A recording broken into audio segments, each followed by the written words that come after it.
Hello. This is your boy Aaron Boxing coming through with this my 101st live.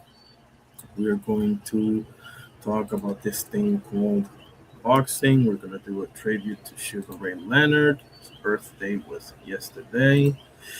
Let me set everything up and including the survey questions so that we can get locked and loaded here. Huh? How does that sound?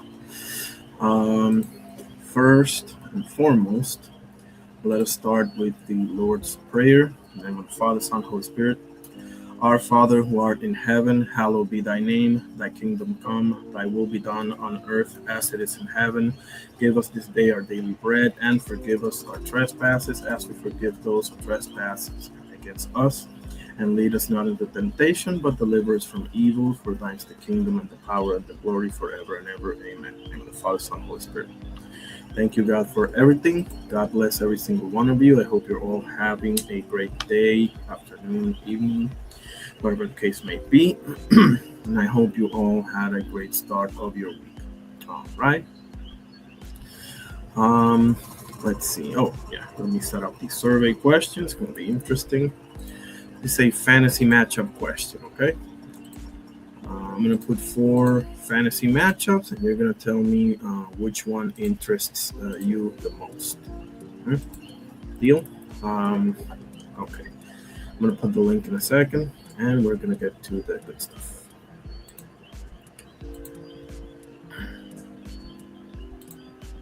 Second. There we go.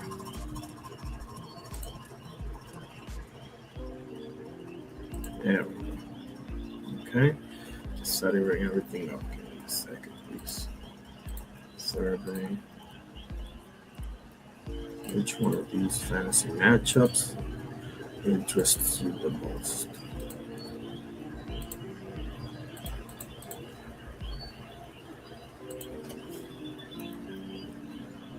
Okay, let's see.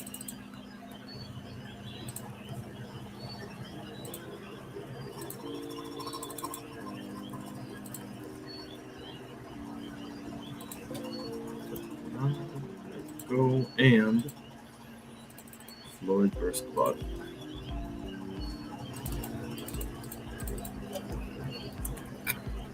Okay.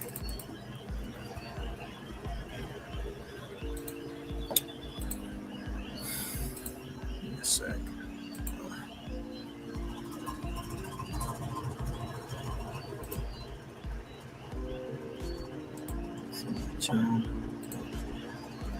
Okay, here we go. Just setting everything up here.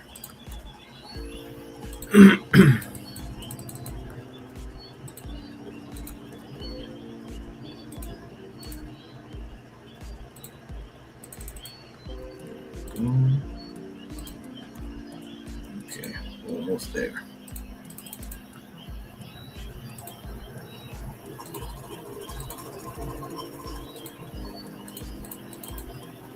There we go.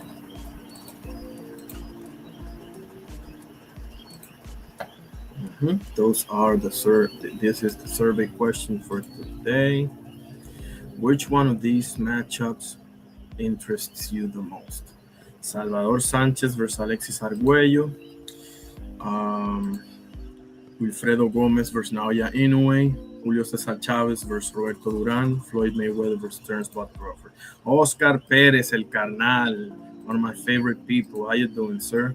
¿Cómo está, mi hermano? He says, Hrgovic with an easy win, or as the UK reporter...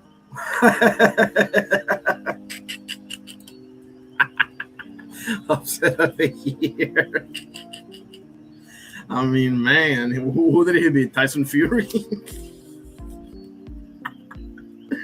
And that was nice. That was nice. How you doing today, bro? Great to see you. Let me go ahead and pin the link. Okay, there we go, and there we go. Let me know what you think, brother. Let me know what you think about those four possible matchups. Which one do you find more interesting, and so on? There.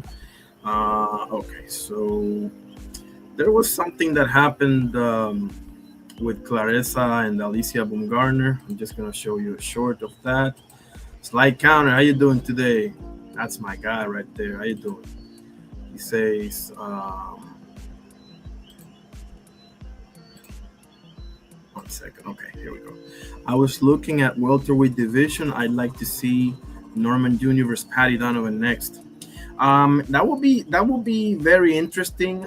Paddy, problem with Paddy is that he got now the winner of Croker and Liam Paro, so he's tied up with that, you know. But I would love to see it. Personally, I'd like to see Norman versus Tiger Johnson next. That's who I would like to see personally. But yeah, because the thing is that I didn't get to see really what Ronnie has been able to do with him, right? I haven't been able to see that with this fight. I mean, if you can even call it a fight, but I love it. I mean, Norman versus Paddy. I mean, I would love that matchup as well, man. Don't get me wrong. Like Paddy got game to him, man. Don't sleep on Paddy. Paddy's just a little dirty, but he. I mean, let's be honest here. He was putting hands on Croker that first time, and he just decided he went Andrew Golota on him. He just decided to throw every illegal shot in the book for whatever reason, you know. I think he psyched himself out of that fight or something. But he had that fight pretty much in the bag, bro. Like he's better than Croker, but Croker, I guess, more disciplined, or I don't know, more poised. Slide says, yes, that's a good. Yeah, that's a good one. Trust me.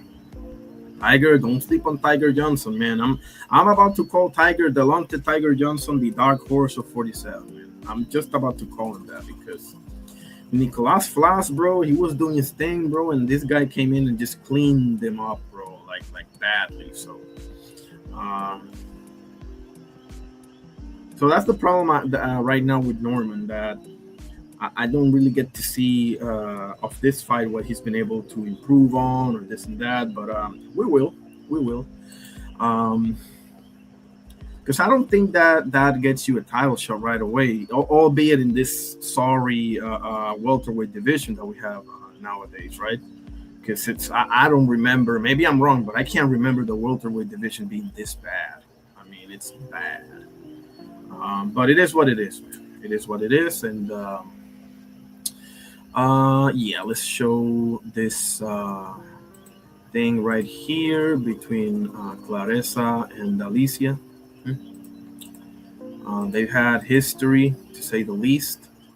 I know about it. I don't know the whole story. Clarissa has history basically with anybody, right? She has history with Layla Ali. She has history with Alicia. I mean, you name it, right? But she's also the best. You gotta say it.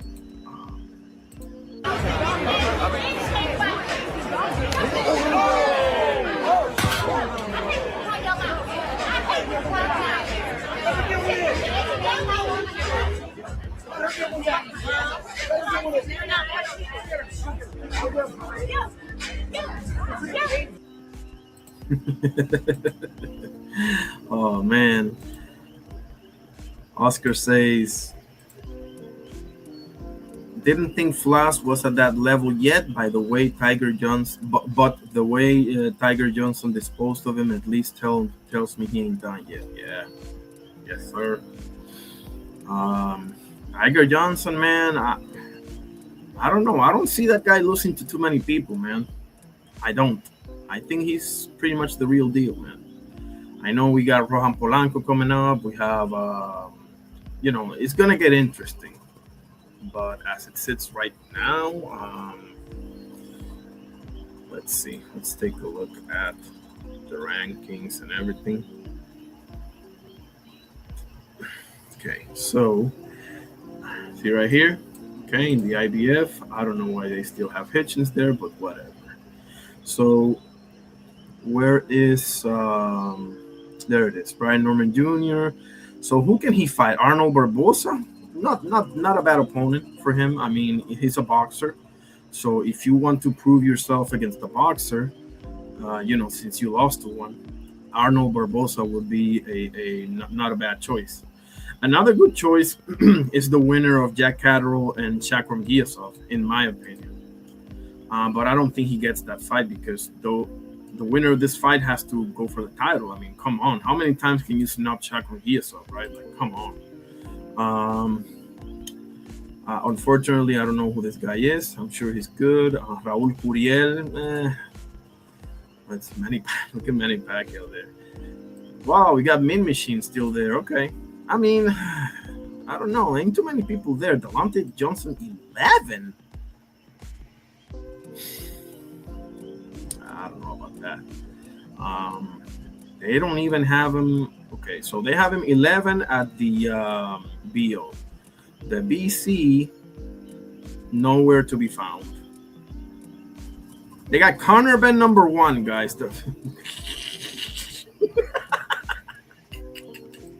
They got Conor Ben number 1, and Delonte Tiger Johnson is nowhere to be found. Okay, Suleiman, the Penguin. BA, let's see the BA. So, my goodness, he's nowhere to be found.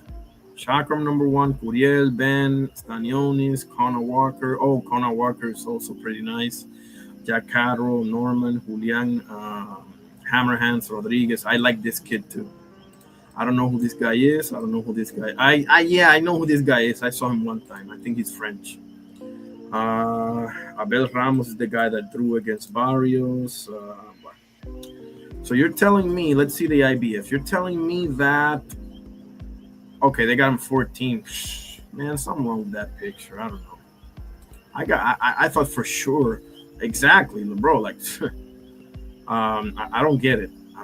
But boxing doing it again. Slide says Tiger has been brought very solid, and see he's developing very well. He is. He's really coming to his own, man. Really coming to his own. Yeah, politics crazy as hell, bro. Like Conor Ben number 1 of beating Regis Prograis or what's left of Regis Prograis. Because you pretty much gotta thank your lucky stars that ain't the Regis that Josh Taylor got, you know. But whatever. Okay, let's do a tribute here to Mr. Sugar Ray Leonard. Where did I put this thing? I think it's here. No, that's not it. Oh man. Okay, never mind. Let's just look it up. Sugar Ray Leonard. Let's see if I can find Open One or Batman Boxing, one of my favorite channels to watch. Hands are good. Okay, here's a good one.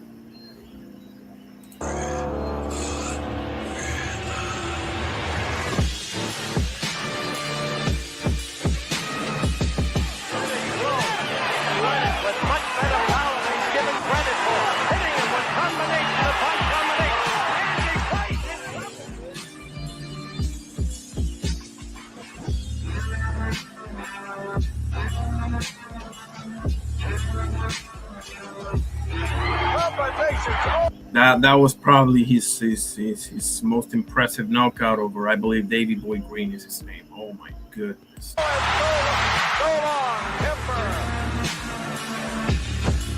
Bam! Well, other than Donnie Lalonde, but I think this was much more horrific.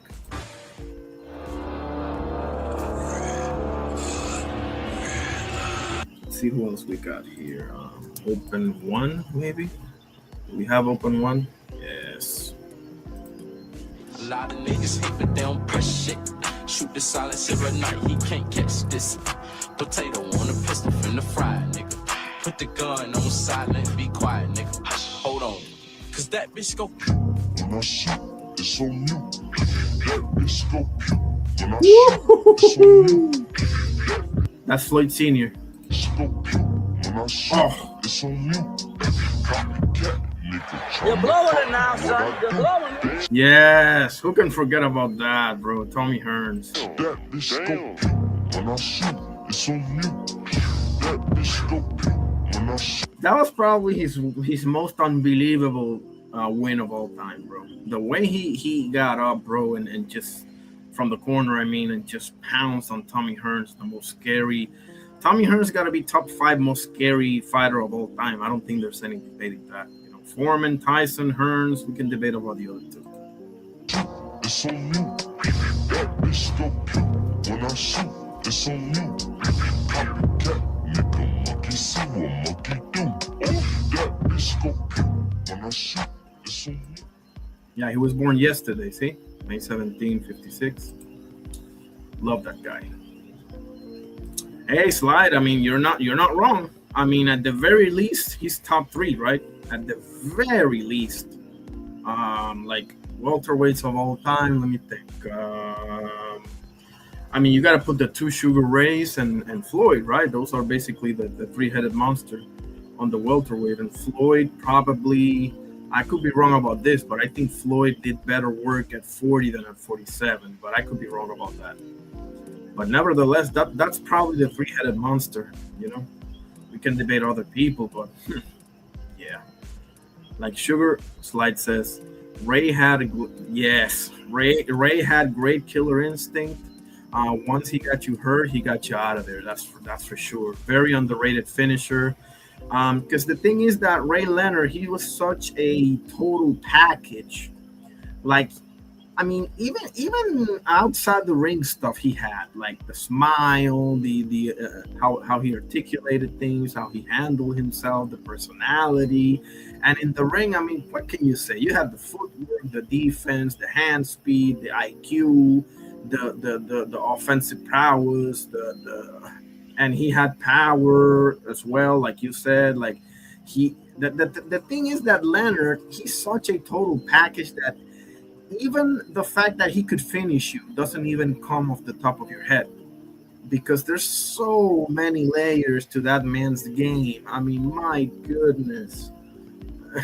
You know, like, exactly, right, Slide? Like, I mean, boxing ain't the same without that man. Boxing is not the same without if Sugar Ray Leonard doesn't exist.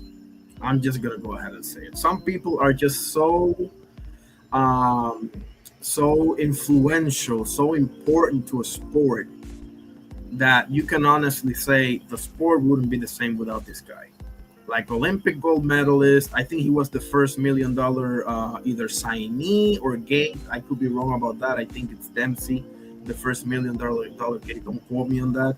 But he was a trailblazer in so many different ways. I mean, and not only that, Slide. One of the things that goes over people is the fact that he went to light heavyweight and fought a legit champion called Donnie Lalonde, who dropped him in the fight as well, and produced one of the most highlight reel knockouts you'll ever see.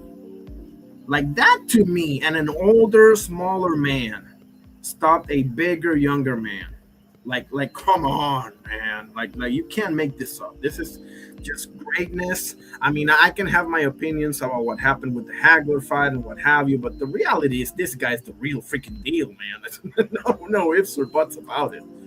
Like, you know, he has a win over Benitez. He has a quote unquote win over Hagler. I'm not gonna put that on him anyway. Like, he ain't the judge. Like, but man, let me see if I can find this thing, because this to me, oh man, unbelievable.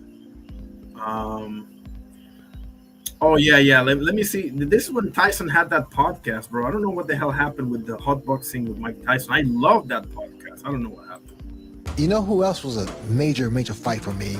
was Donnie Lalonde. Yeah, I saw that fight too. He hurt He me hurt you? every single time. Yeah, because he's so damn big, though. Look at look at the size difference, bro.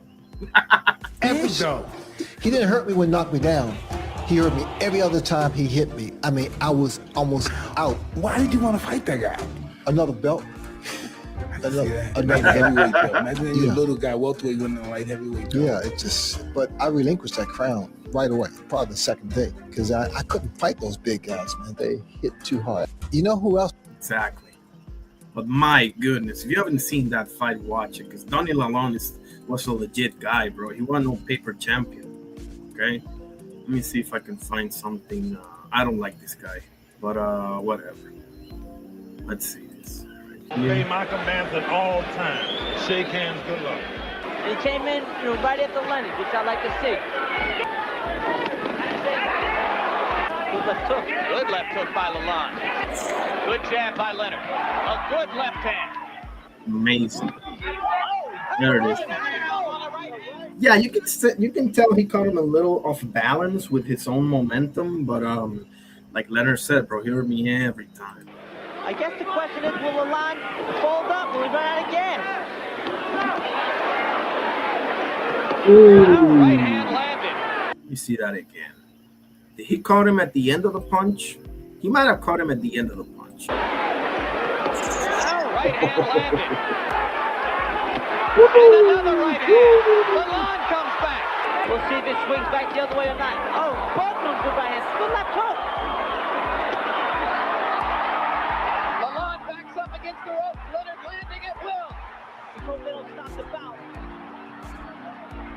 And Lalonde goes down. Big right hand by Leonard. Lalonde Horrible knockout, man. staying up only through the force of will. That is it. A magnificent comeback. Unbelievable. for Ray Leonard. Unbelievable performance. I couldn't believe that. To this day, I can't believe he did that, bro. Unbelievable, bro. Like this is stuff of just different people, man. Come on. Slide says, yeah, the way he had Lalonde flapped on the mat. Bro, come on. Like, seriously, I'm telling you. Yes, I think Virgil Hill could have been next for Ray. He said, yeah, he probably would have been next, but Ray being the chess player that he is, bro, he relinquished that belt right away, bro.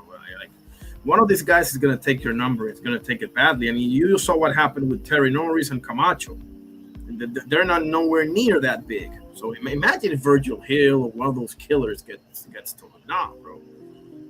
Even a Kawi or something like that, or Mustafa Muhammad, somebody like that, Lalonde he got clubbing punches, bro. I'm telling you. Let me see his. Jay Will, how you doing, bro? God bless. I'm doing a little tribute here to SRL, but yeah. Let's take a look at the surveys. Have anybody chimed in? Wilfredo Gomez versus Naoya Inoue. I love it.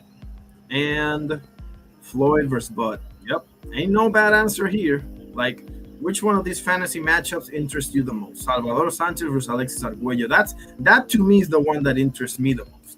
Salvador Sanchez versus Alexis Arguello, two of my favorite fighters of all time. Yes, Salvador Sanchez is the Mexican GOAT. I said it. And Alexis Arguello is Nicaragua's finest. But obviously, I mean, Chavez Duran. Who doesn't want to see that? Come on. Donnie Lalonde. Let me see his box records. He was legit, bro. I'm telling you this right here, right now. He won no damn paper champion. He won no John Ruiz, or anything like that. I should probably give John Ruiz more respect because he's the reason why Puerto Rico and Mexico are the only two countries that have had a world champion in every single weight class from strawweight all the way up to heavyweight. So I should probably take it easy on him. Is he alive? Seems so. Awesome. 41-5, 41 wins, 33 knockouts, 5 losses, 2 by knockout, and 1 draw. Okay, let's see. See, he lost to Virgil Hill. You're up. You see, you're always on point, man. Okay, let's see. Bobby Ziz. This name rings a bell, bro. I can't tell you who he is right now, but this name rings a serious bell. Bobby Ziz. I can't pronounce that, but something CZYZ, like a Polish last name or something. Okay, Ray Leonard, right? So after Leonard, he went on a 1, 2, 3, 4 win streak, all stoppages. Okay. Now some of these records are like, but it is what it is. Let's see. Okay, so he has a win over Mustafa Hamsho. Okay.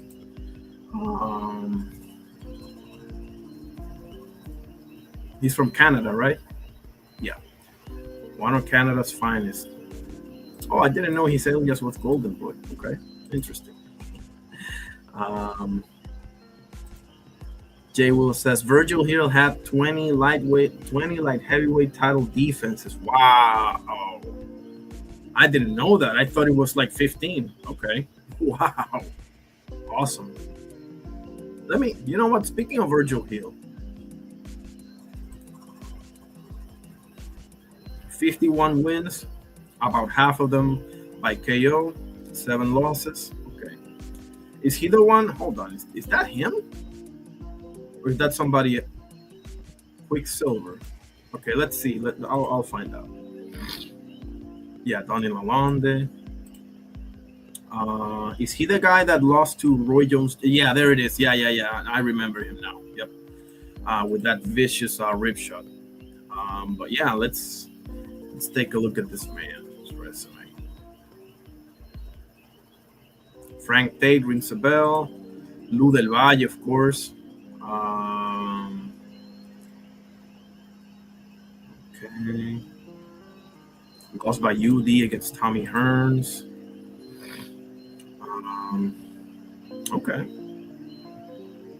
There it is again, Bobby Z's.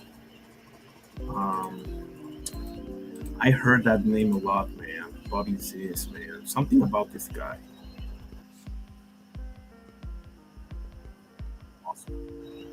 Jay Will says, anything with Salvador.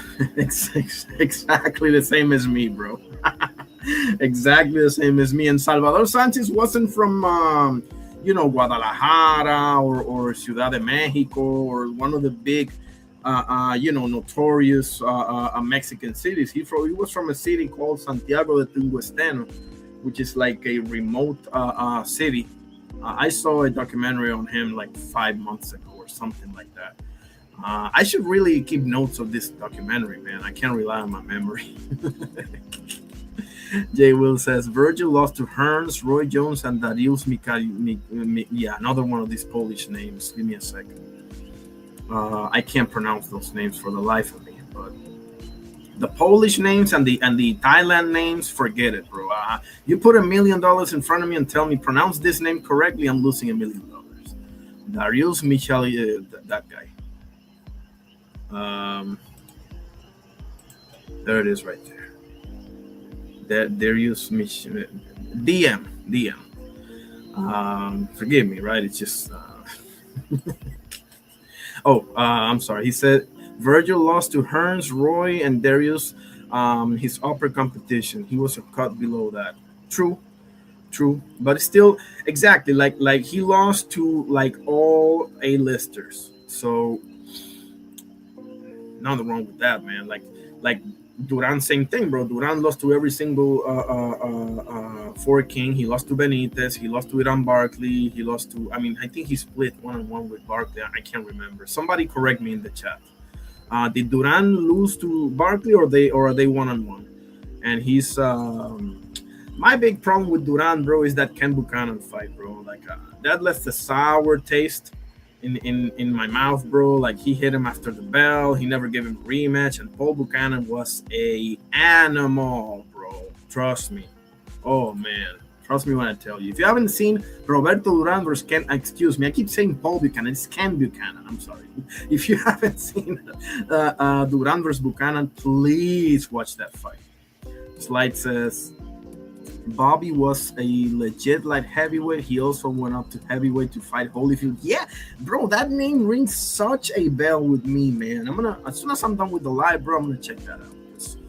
I know I've seen a lot of stuff about that, man. Jay Wilson, no shit, yeah, no. And those Thailand names, bro, it's like a complete sentence put together. Nah, bro. Jay Will says, Oh, okay, yeah. He beat Barkley. I think that was fight of the year. Yep.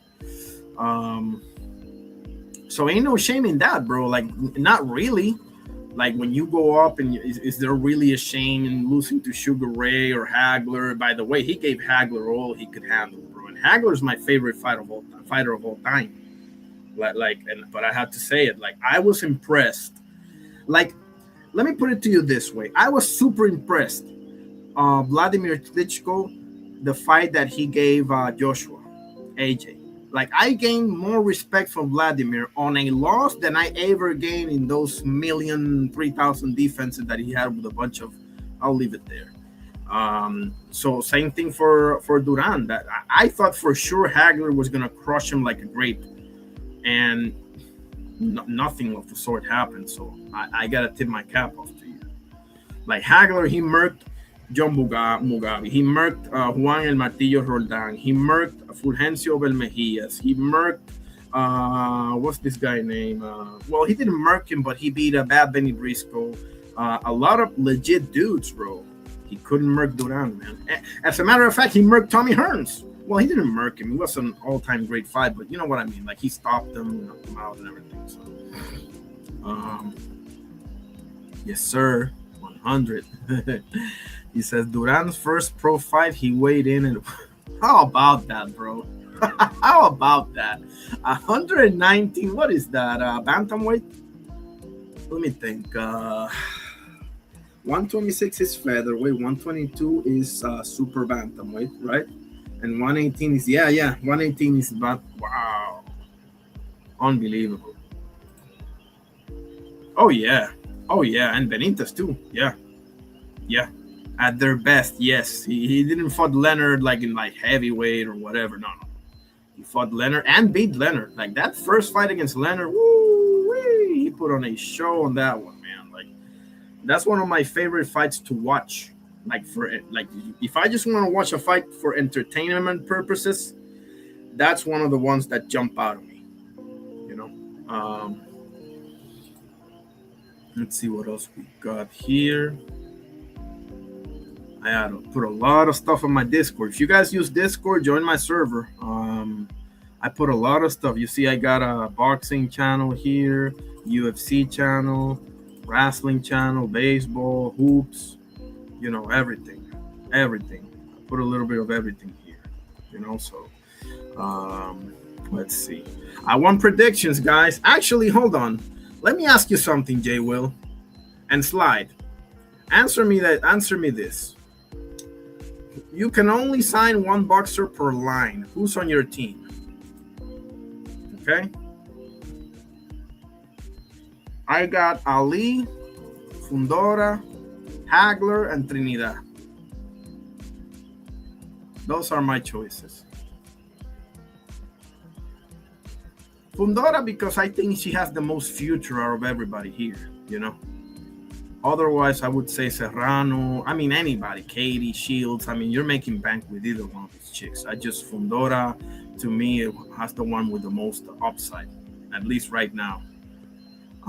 Here, I mean, there's no bad choice anywhere. You got the Four Kings. You got De La Hoya, Trinidad, Chavez, or Camacho. I mean, come on, man. Ali, Tyson, Mayweather, and Pacquiao. I mean, you can never go wrong. Whatever, and I mean, honestly, this is like what is your criteria more than anything, but I choose Ali, Fundora, Hagler, because I can never pick against the marvelous one, and my boy, come on, man, Tito. Do I even need to say the last name? Marky Dan, how you doing, sir? God bless. Delighted to have you here, man. Love speaking with Marky Dan, for sure. Bruce Gas, my brother. Everybody check out this guy. He does great trivias on Tuesday night. I love participating in those trivias. He did one with movies, boxing movies, and what is it? Documentary, I think was. Yeah, documentaries and everything. Oh, my goodness. Check him out. He also does interviews and calls fights and everything. Bruce Gas, Boxing Jazz, and more. Drop your link over there, sir, if you will. Thank you for being here. He is. Yes, he is, Jay Will. He says, women's boxing I know little about, so I'll go what you pick. Okay, can never go wrong with either one, though. Marky Dan, give me your answers. Marky Dan, what you think? You can only sign one boxer per line. Who's on your team?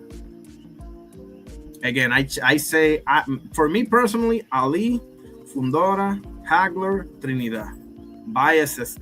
Listen, I'll openly admit to you, right here I'm biased, and right here I'm biased as well.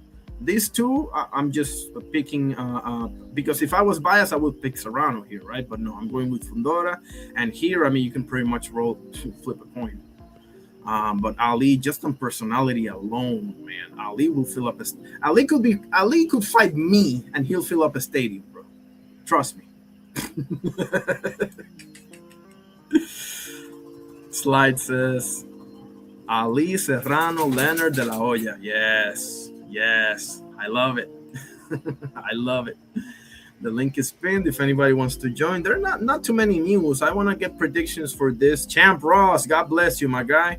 I submitted my picks, right? Yeah, I submitted them and you responded. Appreciate it. God bless you, man. Hey, Champ, give me your answer. Champ Ross, give me your answer right here. You can only sign one boxer per line. Who's on your team? Mine is Ali, Fundora, Hagler, and Trinidad, but what's yours?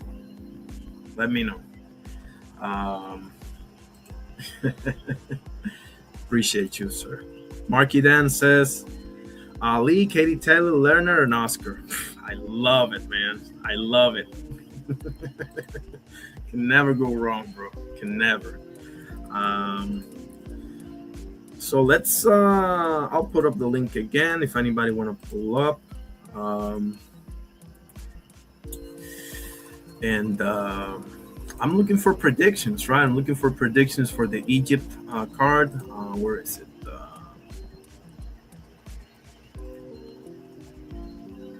WWE President Nick Khan has announced resignation and departure from the company. Whatever. Colby Covington retired from the UFC. Oh, here it is. Julian. This is the guy that you said was from St. Croix, Markedan, right? Julian the Hawk Jackson, right? This is the guy? 55 wins, 49 KOs. My goodness. Talk about a scary guy. We've been speaking to Luis de Cubas and PBC. We like Bivol Benavides. I like it too, but make no mistake about it. D. Free's not going to like this, but the reality is that you need Benavides. I mean, excuse me. Benavides needs Bivol more than Bivol needs him, bro. Let's let's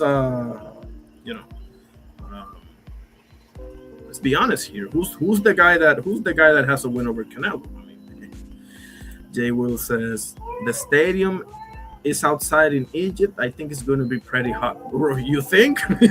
Yeah, trust me, bro. Like it's right by the pyramids, I think. Oh, St. Thomas. Thank you, Slide. Thank you, Marky Dan. Okay, yeah, St. Thomas. Awesome. Jay Will says Colby did it. Yeah, he did. Even in the website, it's listed as officially retired. Slap him. Power slap. Get out of here. He's not even like that good in striking. His thing is wrestling. Marky Dan says we both Virgin Islanders. I love it. Yeah, Saint. I believe because I worked in cruise ships for about 2-3 years. I believe St. Thomas, if I'm not mistaken, is U.S. Virgin Island, could be British. But I believe St. Thomas is U.S. Virgin Island and St. Croix is French Virgin Island. But correct me if I'm wrong, of course. And forgive me if I'm wrong. It is hard, isn't it, Ross? Tyson, Serrano, Leonard, and Tito. I love it. Jay will laughing. Yeah, no, man. Julian the Hawk Jackson. I remember his knockout of Errol Graham. Remember that one, Marky Dan, and Slide and everybody? Like, oh, yeah, that's going to steal the show, Jay Will. You know this as well as I do. Like, I can see Catterall and Guilloso doing their thing, but the fact of the matter, bro, is that those heavyweights are probably going to steal the show. Because Hamza Shiraz, I mean, we'll see. We'll see. I'm high on him, but I also remember that Adames fight as well. So, we'll see. Because even if he packs this guy up, I still want to see you against Iglesias, or at the very least, somebody like Lester, you know? Oh man, that was tell me about it, Slide. Like, yeah, like talk about it scary. I was just saying that Tommy Hearns, George Foreman, and Tommy Hearns, George Foreman, and Mike Tyson are three of the scariest dudes I've ever seen in the ring. I'm gonna say Julian Jackson is right there, man. It's with 2 R's, or okay, there we go. Oh man.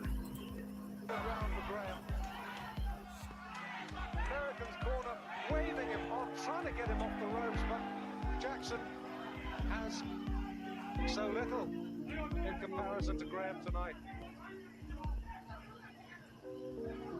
And Jackson, to his credit, sticking to his task. Here it comes, here it comes.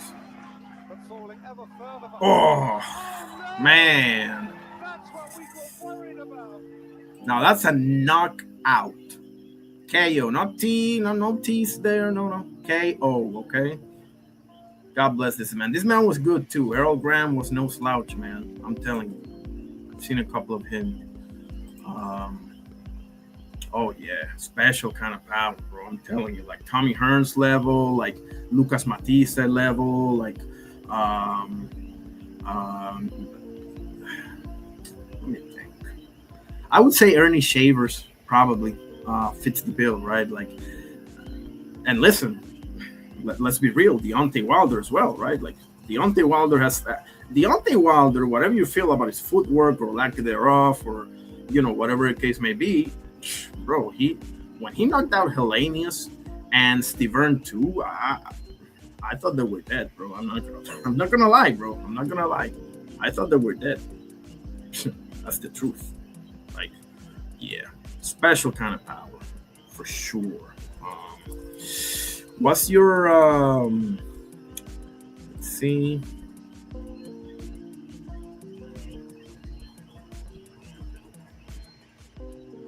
Garcia targeting September fight with Conor Benn. Who you guys got on this one? I got Ryan whooping him, but I mean, Ryan ain't nobody to bet money on, bro. It depends on which Ryan shows up.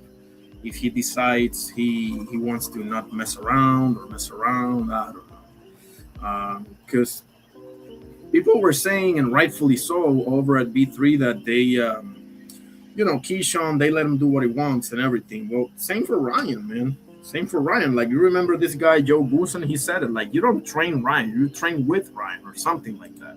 And this is a man that's seen it all, done it all,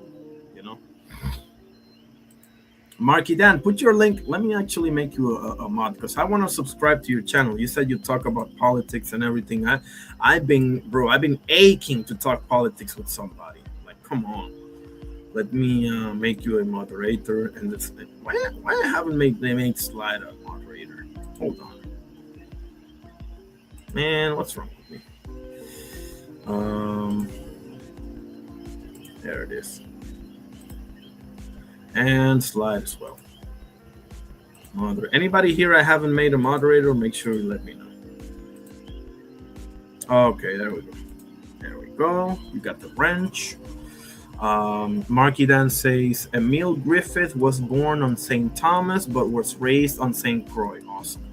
He was considered the pound-for-pound boxer in the world in 63 and 64. Yeah, Emil Griffith had low-key one of the greatest careers of all time. And I'll tell you this, bro. Emil Griffith, okay, I hope I'm not mistaken, but I'm pretty sure that Emil Griffith probably gave Carlos Monzon his toughest fight. Now, that could be Rodrigo Valdez, that could be Mantequilla Nápoles. I mean, Monzon, he fought a lot of people. But Monzon was built like a Mack truck, bro. Like, he had like, bro, one of the most unbelievably strong physiques you'll ever see in boxing. Like, just take a look at Carlos Monzon. Like, he didn't have a lot to him, but he would just like eat you alive. in there, But if I'm not mistaken, Emil Griffith gave Carlos Monzon the toughest fight of his life. Man, I remember my father telling me about those fights, man. I'm trying to remember. If he ain't the one, he's right there, okay? He's top 2-3 opponents of Monzon. He was only the sixth boxer in history to win a championship at middleweight and welterweight. How about that, huh? How about that? Yeah, no, most people, including me, they remember him for that Benny the Kid Pared fight, unfortunately. But hey, I mean, unbelievable fighter. Actually, 1 second. Emil Griffith. Because I'm pretty sure, I think he fought Monzon twice, but let's see. There's your guy right there. I think he's still around, right? Or no? Oh, no, he passed away in, what is it? 2013. God bless him. How old was he? 38, 70, 75-ish. Okay. Life well lived. 85 wins, bro. 23 knockouts with 24 losses. Okay, let's see. Monzon, where you at? Oh, he fought Benny Briscoe. How about that, huh? Where is he? There it is. Only once? Oh, man. I thought... Okay, there it is. The first one was in 71. He lost by TKO in round 14, okay? Round 14 out of 15. And then he fought him again on 73. So 2 years. This was September 25, 71, the first time, right? Yep. Oh, Dick Tiger. Wow. Okay, so he fought him in September 71, and the second time was June 73. So basically 2 years later. Okay. And lost by UD. So he was, out of 30 rounds, he made it for 29 with Monzon. Trust me when I tell you, not everyone can say that. I mean, look at this guy. 87 wins, 59 knockouts, built like a Mack truck. Trust me when I tell you this. Huge. Rodrigo Valdez. All of these fighters, Valdez, Emil Griffith, Jose Mantequilla Nápoles, every single one of these fighters were miles ahead of Monzon in the skills department. Trust me, Nino Benvenuti especially, bro. Like, my goodness, those were two horrendous fights because he just had his number, man. He just had his number. And Nino was a stylistic boxer, but man. Unbelievable, Marky Dan. Yeah, appreciate that. Unnatural. Say that again, bro. The Hawk. Yes, sir. Slide says Garcia beats Ben, especially if he fights like he did. I'm hoping that happens. Another Rolly guy. Marky Dan, how you doing today? Good evening. I'm doing well. How about you, brother? Awesome. Doing good. Appreciate you. Yeah, absolutely. I was going to say, Rodrigo, you thinking of Rodrigo Valdez, another little black dude from, I think he was from Colombia. Yes, exactly. Or he might have been from Venezuela. I'll tell you right now. Give me a second. Yeah, but he gave Colombia. He gave Monzon the quote-unquote toughest fights of his career. But even then, Monzon put hands on Valdez in the first fight and the second fight. But Valdez kind of was getting off on him like late in the second fight after Monzon had blew his load. Okay. Punch himself out and everything. Man, you're taking me back, bro, when I was watching fights with my father, man. Because my father wasn't the biggest. He's from Argentina, but he wasn't the biggest Monzon fan by any stretch of the imagination. Man, I what was that about? Because he was I spent like 3 months in Argentina from 99 to 2000, and trust me when I tell you, there's a million horrible stories about Carlos Monzon. Yeah, like I knew that's what it was. But that's just what it is, man. Like when it comes to the athletes, they could do 1,000. Not even just the athletes. You look at are celebrities in general. Like the guy we have as president right now, they could do basically anything, but they have such a cult of personality. People would just forgive them and keep loving them. Like this guy, Carlos Monzon, was a brutal, brutal guy. He used to Oh beat yeah, those women to death. One of them, yeah, literally. absolutely. He threw one of them from like a 3-story or something. Yep. And then he got he got convicted of murdering her. And then I think they let him out after like a year or 10 years. And during that time he was in prison, like I think they only let him serve it on weekends. He was tied with the government, you know. He was tied with the government. With I can't remember. I think it was Peron or one of those comebacks from the dictatorship. Because Peron, Juan Domingo Peron, just to do a little parenthesis, historical fact here. He's the guy that originally led the Nazis into Argentina. Damn. Yeah. Is he the one who invaded the Falklands? I'll get back to you on that one because that's my father fought in that war, bro, and that's one Damn. of those. That's one of those grimy wars. That's probably the well, I'm not sure about that, but that's probably one of the most nastiest wars that had no U.S. involvement whatsoever, at least that I know of. It was Argentina versus the British. But he's asking, Champ Ross is asking, have there been any fighters recently from Virgin Islands? Marky Dan, he's asking. No. We had Julian Jackson's son. I can't remember. I think it was Jamie, or it might have been Julian II or something like that. But he fizzled out. I think he got stopped by Charlo, and that was a long time ago. We ain't really had nobody since. Okay. But man, I used to joke with my father, regarding Panama. I'm like, they don't produce a lot of dudes, but what they produce tends to be like a gold diamond every time because you got Duran, but there's also a bunch of other dudes. Yeah. The only other name outside of Duran, I think, is Yusubio Pedraza. And even him, like I think he was he defended his a featherweight title, or it might have been a super featherweight title. I think he defended it like 15 or 20 times.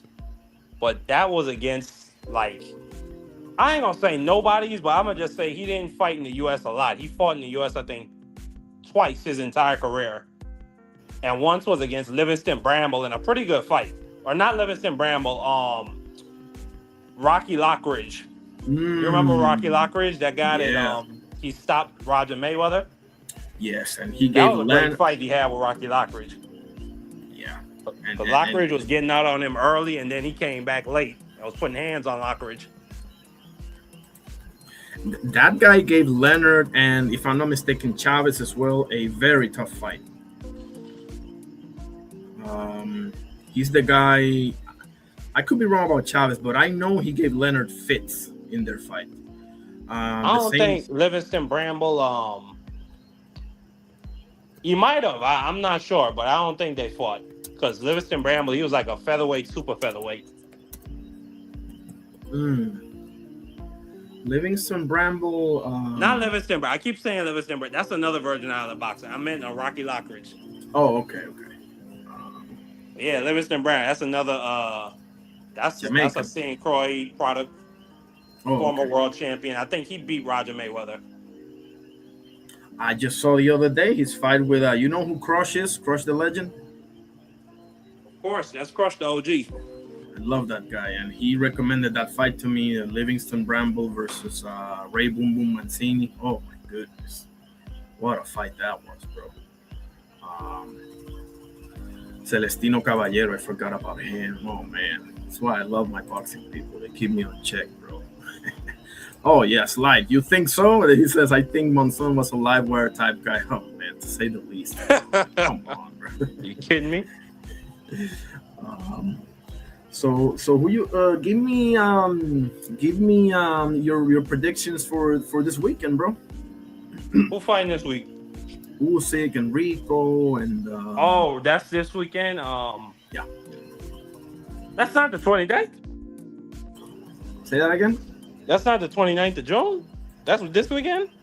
Yeah. I mean, what kind of question? Of course, I got Usyk. Usyk gonna stop him. Usyk might carry the fight for a little bit, but he gonna stop him. Yeah.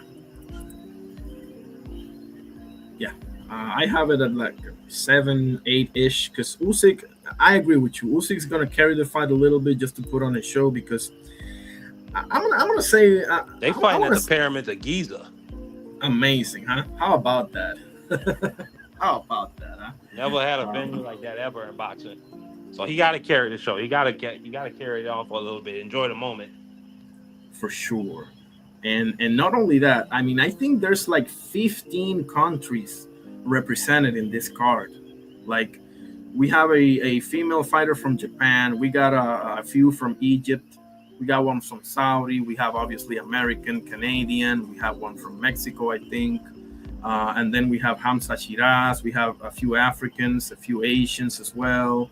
And I think there's somebody from Uzbekistan as well. I mean, bro, they're all over the place. Well, Shakam Giyasov, obviously, is from Uzbekistan. And Frank Chances is from Cuba. I mean, come on. Oh, Richard Torres, is he on the card, right? Yes. Okay, so the U.S. of A is represented. I just want to make sure. Absolutely. USA is represented with Torres and what's the other guy? Okay, I'll get that. I don't think. Hold on, that's the only one. No, yeah, that's the only one. I'm sorry, but yeah, it is represented for sure. There's only. Champro says there's only one active fighter from Virgin Island.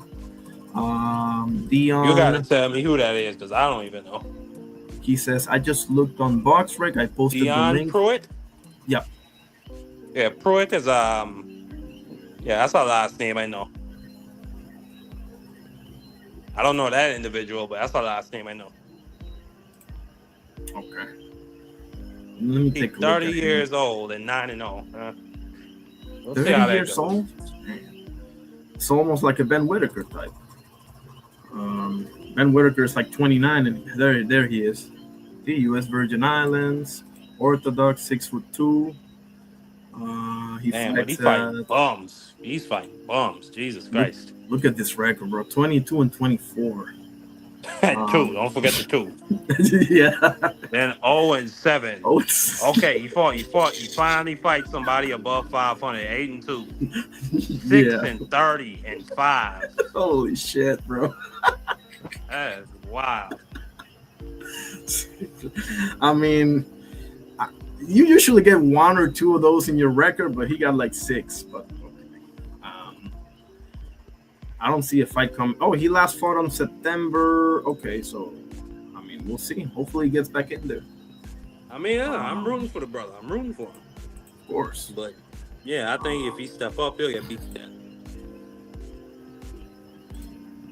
He's what division was he again? Shit, I didn't see. I think he was like 170 or 175 or something. I don't know. I see 6'2".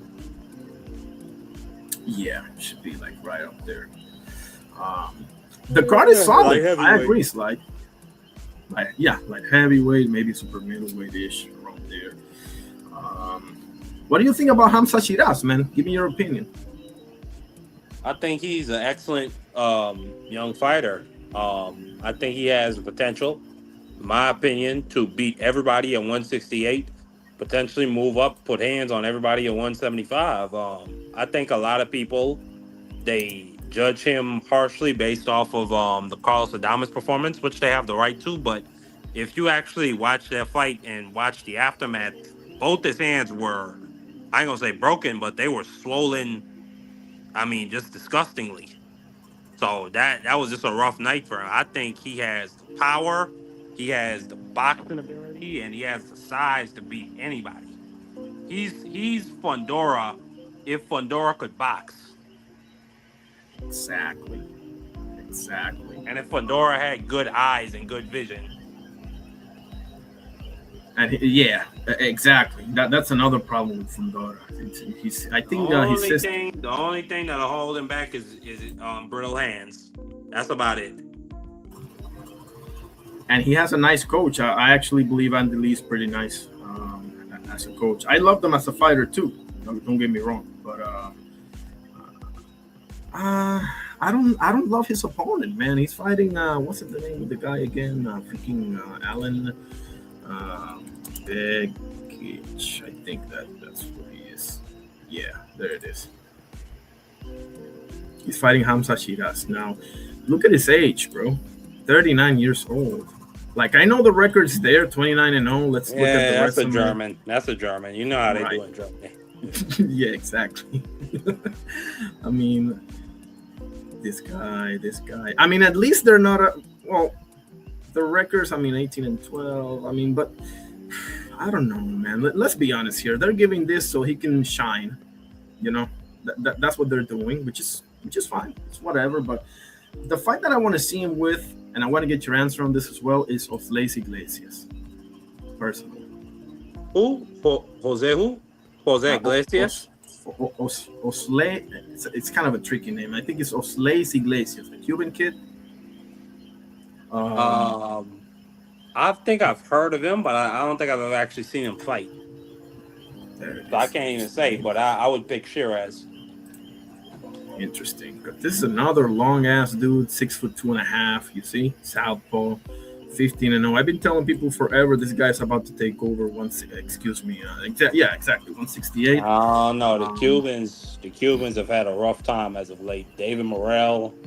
You also got Andy Cruz. Yeah, Andy Cruz. Yeah. So. Macy too. Yeah. Yeah. Frank Sanchez. Tough. That's for sure. But I'm very impressed with this kid and the kid from 60, the Joanli Feliciano as well.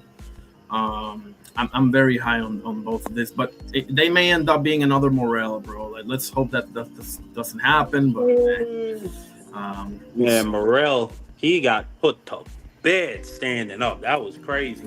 Against a substitute teacher. A day literally, bro. Like. And listen, I appreciate guys like that because I think that's the reality for most boxers today.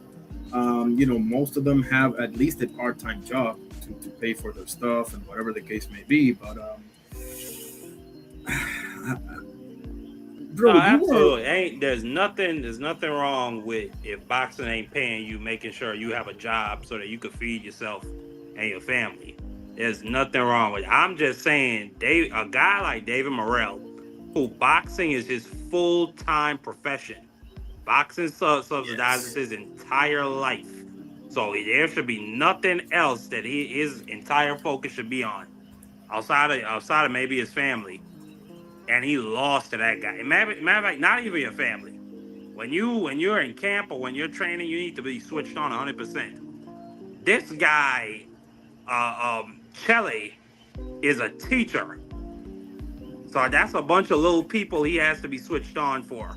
And then when he has time, he trains. David Morrell should not be losing to dudes like that. Exactly. Very well said. Just saying, we not back in the goddamn 40s and the goddamn 30s and 50s and 60s where you had a bunch of Jimmy Braddocks, a bunch of guys that were working on the goddamn dock, and then, man, hey, we got $20 for you to come fight. We're not living in those times. For real, bro. For real. Like, I can tell you've seen Cinderella Man, so for real, bro. Absolutely. And the bad thing about it, bro, is that if you remember, he was originally supposed to fight Callum Smith, so that's a legit guy. Oh man, you see what I mean? Like, could have been way worse. Callum Smith might have ended his goddamn career because Callum Smith punched him on something different now that he's at light heavyweight. Yes. Like, you see the Callum Smith Buatsi fight? Oh, that's one of my favorite fights. Man. Mine as well. The way how Callum Smith throws that right hand, you can tell he has so much confidence in it. Not only I that, have you remember he seen this sent, one? when he moved up to light heavyweight, he sent 2 dudes to the hospital straight away. Exactly. Look at this, bro. Like he did this in a ring. Look at that, bro. Like for real. Like I'm telling you, like Put his brain in a blender. yes, sir.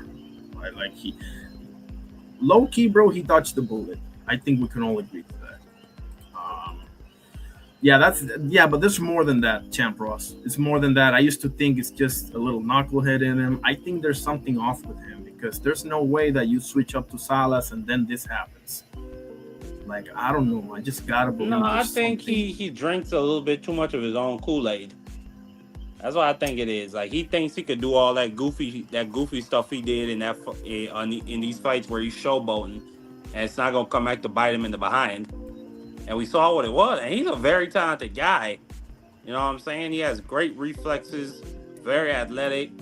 He has great punch placement and good footwork. But no, you can't be playing like that. You got to be switched on. And you saw what happened. He got caught with both his hands down in the 9th round, got hurt. And Zeli came back and finished him in the 10th. Yes. So I don't want to say he's broken.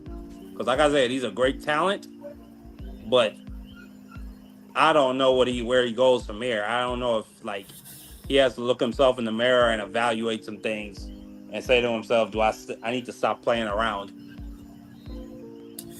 Yes, definitely. I think a move back to 68 would suit him better. Yes. And if you remember, because this is the problem, like, you think you would have learned your lesson with the Kataev fight, because in the Kataev fight, even though that he came off with a win, he got put on the ASS for clowning around, right? So you would think that would be like okay, like I learned my lesson now, and the fact that it's not, I mean, I don't know. I want to give him somewhat of the benefit of the doubt, bro. Like.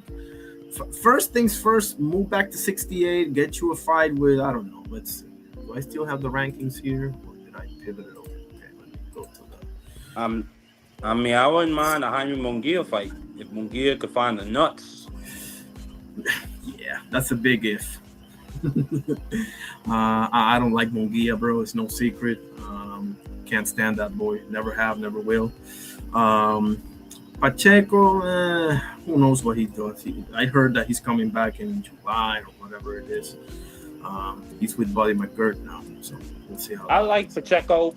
I don't know if Buddy McGregor is the best trainer to be with. Like, in my experience, Buddy McGregor's, like, what he's known for is throwing in the towel in, like, dramatic fashion. Like Arturo Gatti versus Floyd Mayweather. I'm stopping it, baby.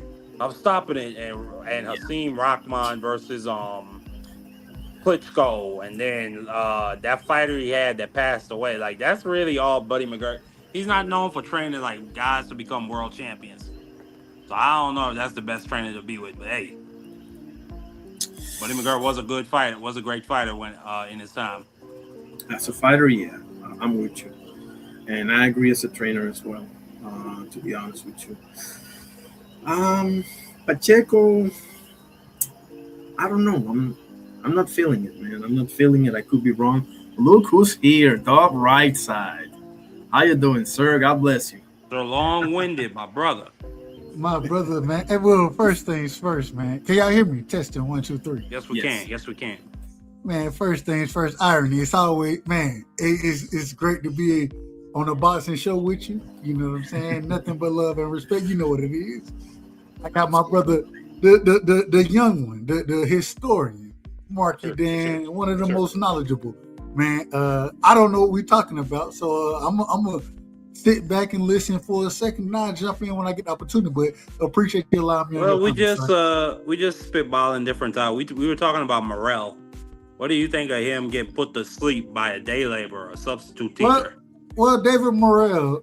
No disrespect to David Morrell, and Mark, you know, I've been a fan of David Morrell. As I lost $200 in a weekend betting on David Morrell versus Benavidez. Well, I wouldn't have bet. I didn't bet that one. I had Benavidez beating him, But I will say the way he went out in his last fight, it showed me two things. The first thing it showed me is that the desire and the want, it don't seem to be there. One of the things we always question about David Morrell, one of the things I question about what's the UK brother name? Ben Whitaker. They like to get in there and play. You know what I mean? I think David Morrell thought that he had the upper hand in his last fight. And what was truly showed is if you don't dedicate yourself to this craft, then anybody can hurt you. You can get clipped by any punch. You know what I mean? And I think that's what happened in that fight. He got clipped. I was actually happy, man. Shout out to the ref in that fight because that man was asleep. He was asleep out there. You know what I mean? So I'm not throwing David Morrell away. Right side? Say it again. Can y'all hear me? Yeah, I can hear you. I'm not throwing. I can't hear Dub. Can you hear him? Yeah, I can hear him. Okay, my bad. That's me. Go ahead, Dub. I'm not saying throw him away, but I am saying he needs to take the sport more seriously, and he needs more focus. I thought him and Ronnie Shields, I thought that was a good dynamic that they had going on. I think he done moved away from Ronnie Shields now. Man, you got to have somebody who finna put something on you. You know what I'm saying? And when I say put something on you, I mean in the gym. You know what I mean? We ain't kikiing and laughing out here. I get to deal with a lot of basketball individuals, kids. You know what I'm saying? I get to deal with football players, things like that. So I don't really have the boxing training experience. But one thing I can always tell these kids, man, don't go out there playing. Because when you go out there playing and laughing and giggling, it's somebody on the other side who's looking to take your head off. And that's from a football perspective. Boxing is, in my personal opinion, one of the most dangerous sports ever. So, man, you can't go out there. Go ahead. Would you ever let a rec league boy come in there and cook you? I would. Well, first off, I ain't gonna be physical anyway. I'm running Shields now. I don't want no smoke. I'm too old for it. But looking at it and being a coach in sports, right? So like basketball is a little different. Man, hey, I want everybody to go to everybody as far as basketball go because the skill set, it ain't nearly as physical. You ain't gonna get hurt like that. Football wise though, I didn't coach football. And I know for a fact that there are certain times where I'm like, nope. I know y'all want to see this dude do this, but I know that this kid right here, I know he can't compete. They not of the same milk. I ain't finna allow y'all to put him in bull of the ring. I'm not finna allow that to happen. I'm not finna see this young brother, white, black, I don't care what he is. I'm not here to see him get hurt. And so when we speak on boxing, like I said, boxing is a little different.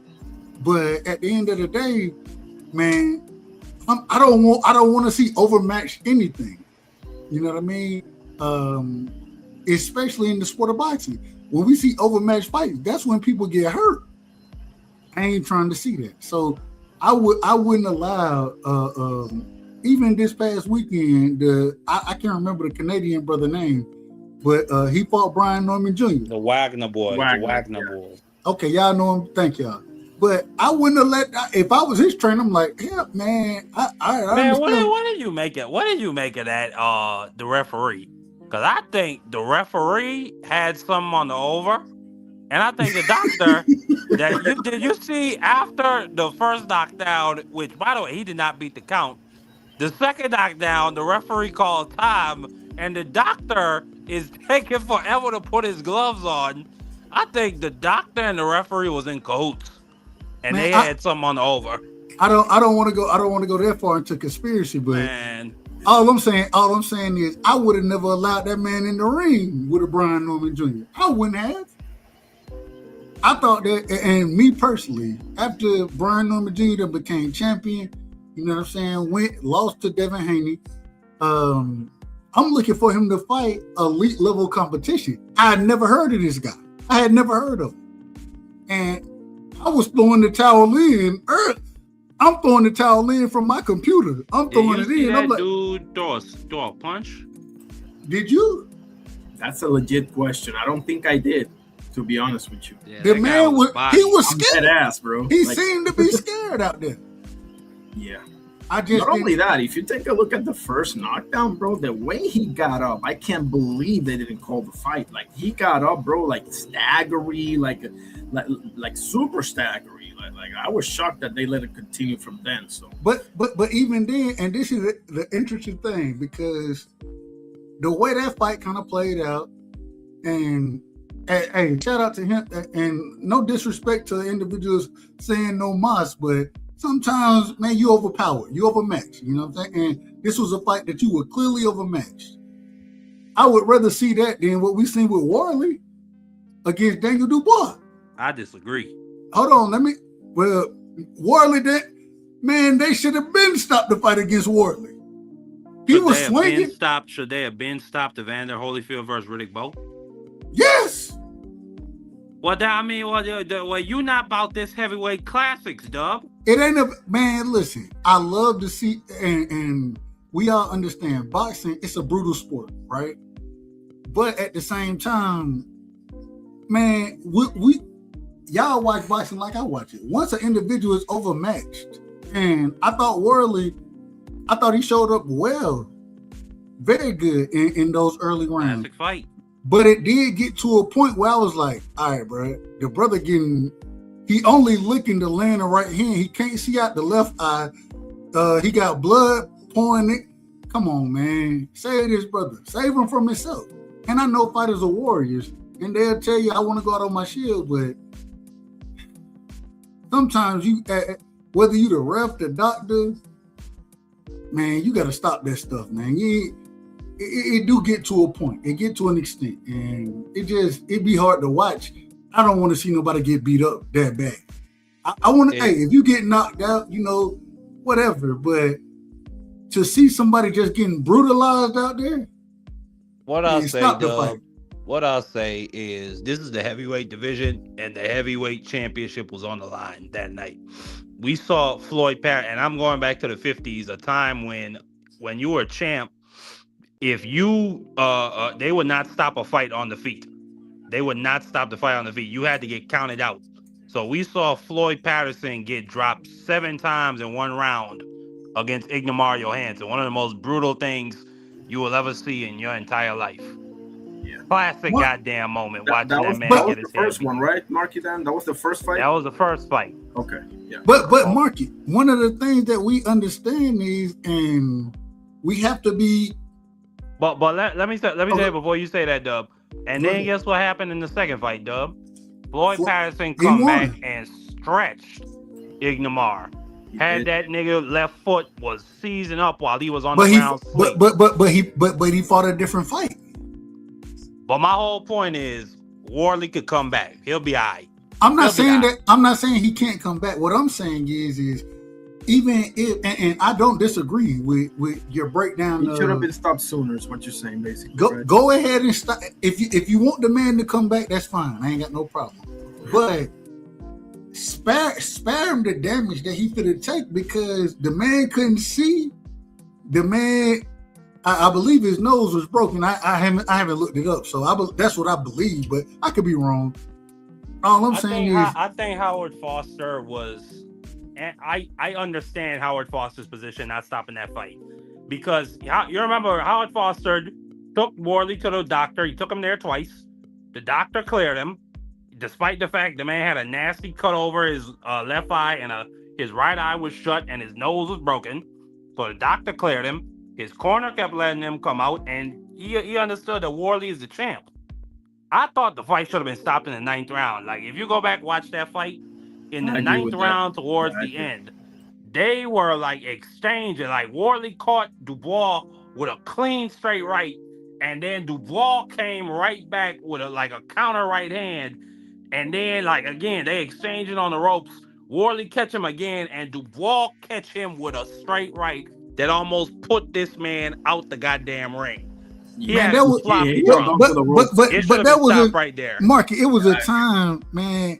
After they allowed this man to go see the doctor, so you got the minute, right? You got the minute to compose yourself, and then they took him to the doctor, and Worley, he was still out there stumbling around the ring like he was drunk.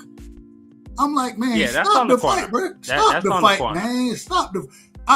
And the doctor. That's on the corner, and the doctor for not. All I'm saying, Marky, is I understand it's a brutal sport. I understand it, but if I can sit here and look and be like, this nigga out on his feet right now, he out right now, and if I can say that, then y'all are paid to do this, and y'all just gonna let them keep going in there and getting beat down. I mean, it shouldn't happen. I mean, I was watching the fight with my father, and my father said it best. This is entertainment. And it's sad, and that's a sad thing, though. That's a really sad thing. But this is a blood sport, and you even see the commentators. There was blood on their papers, and they're giggling and laughing and folding up the papers to the camera because they think that's fun. That's fun for them. And I'm gonna just be honest, and like you could say it's sick because these are human beings. They got families. I love that. I love that shit too, Dub. I love seeing blood. It gets to so I love great fights, but I also and maybe I think I'm getting old now. Shout out to my son. He just graduated 5th grade today. You know what I'm saying? Shout out to him. Salute to Dub, long-winded junior. But I love to see a good fight. My thing is, and like I said, maybe I'm older now, but it get to a point where I'm like, all right, bro, I don't want to see a nigga I don't want to just see him get brutalized out here. I don't want to see, and when we watched that fight, all we seen from Worley, he was looking to land the right hand, but I don't know if he could see clearly. That man, I don't even know if he knew what he was throwing the right hand at. I don't know if Evander Holyfield could see clearly. Both his eyes were shut in that 10th round when Bo hit him with that uppercut, and then he came back.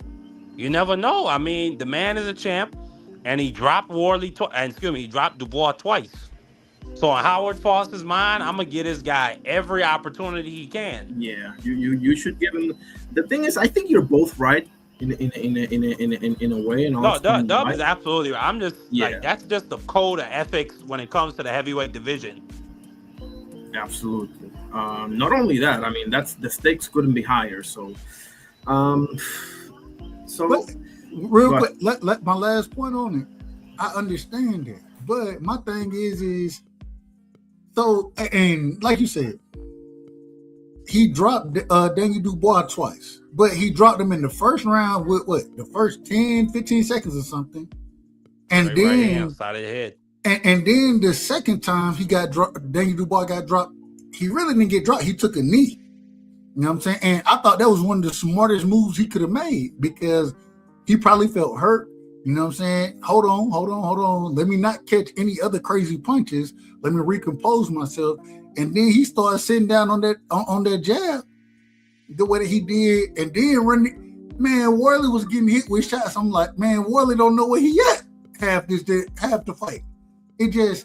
It was a difference as far as the way that it looked. Even though Daniel Dubois went down twice, and I do agree, you give the champion every chance. But at some point in time, I got to say you from yourself, that's really the corner's job. Yes. But, go ahead. All right, I'm going to say a few things. So if you want to finish up, go ahead. It's really the corner's job. And then it's the doctor's job because the ref continuously brought this man to the doctor. And then the ref had to say, all right, well, I gotta do it. It's over. I gotta take this one. And so I understand it, but at the end of the day, man, as a boxing fan, as much as I love the physical aspect of it, I love the man, it's the hurt game. If you love boxing, you love the hurt game. It is what it is. At the same time, I don't want to see nobody get brutalized like that. Just before you go, Irony, I'll just say one thing. Ben Davidson has been in those spots before. You remember one of the greatest fights I've ever seen live, Michael Conlon versus Lee Wood, where Lee Wood got dropped in the first round cold. Yeah. That man was asleep on his back. Yeah. And then he was getting hurt in them first 4 rounds and came back to literally knock Michael Conlan out the ring. But And then we there's a seen the same difference. thing with Fury Wilder in the 12th round. But there's So a difference, it's Marky. no. But and I wanted the irony cook, but I just wanted to say, like, Ben Davidson's been in those spots before, and like Aunt McQueen said in chat, Warley's been in those spots before where he lost every round. Shout out Now to my maybe brother he ain't got hands put on him like Justice that in Warley. those fights, but I understand why they gave him all those chances. That's all I'm saying. But I agree with you as well. All I'm saying is I look at those fights differently. It's one thing for you to get knocked down early, you know what I'm saying, fight your way back. My thing is even when you fight your way back, man, ain't no reason to ref. No disrespect, because if you get clipped early in a fight, right? I think we all understand what flash knockdowns are, or it might not even be a flash knockdown. You might be hurt, but because it's early in the fight, you still got stamina. You still can recover from it. You know what I'm saying? As Daniel Dubois did. My thing is when you just getting, we never seen Worley get knocked down, but we just seen him getting, like, bruh, when the man would come out the corner, he wobbling around the ring. I had a big problem with that one. I was just about to say that the corner should also not be let off the hook here, not even a little bit, because he came out that corner, bro, basically walking dead, bro. I was like, what the hell's going on here? But I just want to say a couple of things about what you were saying, Dub, because I've seen, and that was a great reference that you made, Marky, then when you said the Lee Wood and Michael Conlan fight. That's an awesome reference. Also, I remember Chris Algieri talking about his Provodnikov fight. Now, on this fight, he put on the performance of his career, right? But the reality is that he was getting mollywopped for the better part of like 6 to 7 rounds, the starting 6 or 7 or 8 rounds of that fight. And the ref asked him, this is him talking, I'll see if I can pull it up. And he said, I lied to the referee. Like, I couldn't see. And the referee asked me, do you want to continue? I said, yes. Can you see? Yes. And fighters will lie to you, just their toughness in them.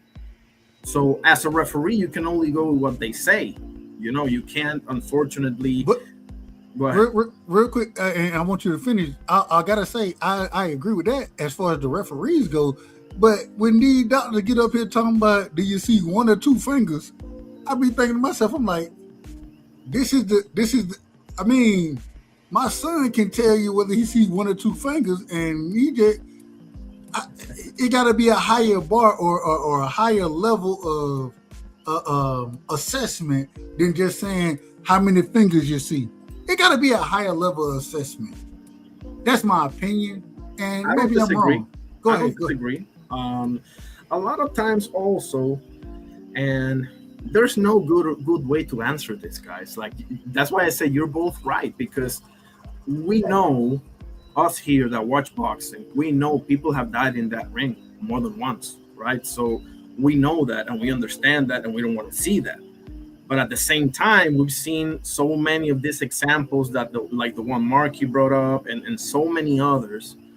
Like, I saw a dude, I can't remember if his name was Carl Thompson or something Thompson, that he like dislocated his shoulder in the fight, and he literally could only throw one of his 2 hands. I remember that. You remember fight. that, right? Fight. Yeah. And he pulled He that won. off. He won the fight, though. He won Exactly. that fight. You remember that one as well. Exactly. Yeah, he won that fight. So, but there's a difference between. No, go ahead. I'm on the water. I was just about done. Like, I was gonna say, like, no, take your time. There's no real good answer here, because unfortunately, yeah, we can err on the side of safety, but when do we draw the line? Like, because we've seen so many. I've seen fights where I was like, man, you could have easily stopped that like 2 rounds earlier, or whatever the case may be, but we ended up having like a Corrales Castillo type of fight, for example, or something like that, right? So you know what's so interesting? So yeah. I was like, man, I'm gonna get my I want to officiate fights, right? I said, man, I'm gonna get my boxing my referee license. I want to officiate. I love, and I can already officiate basketball, football, baseball. I ain't got no chance to officiate. No good at it. I'd be a great ump in baseball. Well, you better than me. I'd be putting them boys out the game. Hey, Marky. Hey, Marky. Hey, Marky. They just look at you and you're like, you're out of here. Hey, Marky. Look, let them put that bat on the base. Once they start tapping their head and your damn strike zone is too wild, you're gonna be out of order. What? Nah. Let them turn around and look at me after I make a call. Get your bitch ass up out of here. Marky said, "I'm throwing motherfucker out." But all I'm saying, and I know how to cuss. Let that manager come out. I guarantee you, he gonna get sent right back with some words. But I didn't officiate. So I never officiated baseball. I officiated softball, right? And it's interesting. Like managers or whatever you want to call them, they would come up and their argument wouldn't really be an argument. They'd be like, "Man, I gotta do this. I can't just let you run this play or this, that, whatever. So I'm gonna take it. You gonna run somebody, ain't you? Maybe. It depends on what you say." I would love to see Marky Dan versus Lupinella, bro. That would be like legendary. Man, Marky Dan he getting smoked. He getting his boots smoked on a regular basis. I remember literally. I was at a baseball game, and the dude, in my opinion, he was safe at first base, but they called him out. It was like a bang bang type of play, and the coach came out. I said, "Your mother scunt you. How the fuck you looking at this fucking game, yeah? Your mother scunt. Your mother need to wash your fucking eyes before you come out, shot." And then he said, "Get your bitch ass up." He said like just like that. "Get your bitch ass up out of here. Fuck you think you talking to? I might fucking feel your mother." That's always been my dream. Just to be an umpire so I can cuss the hell out of one of them managers when I make a goddamn decision. But Marky, you're talking to? Marky, you know that this is the craziest thing. As long as you show that you fair, 9 times out of 10, they ain't mad at you. You know what I'm saying? Man, and I don't know about that though. Well, I'm gonna tell. I can only speak from experience. So whether it's football, whether it's basketball, you know what I'm saying. Like I said, I couldn't do the other.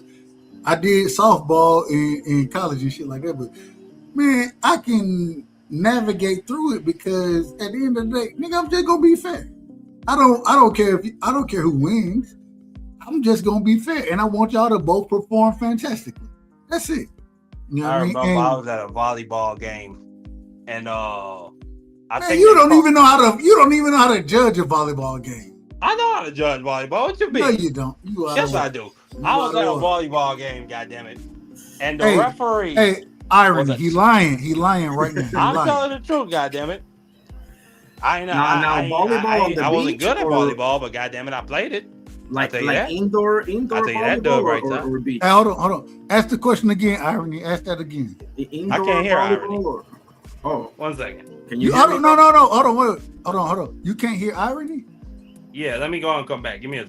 Okay. Marky, you got to get your stuff together, man.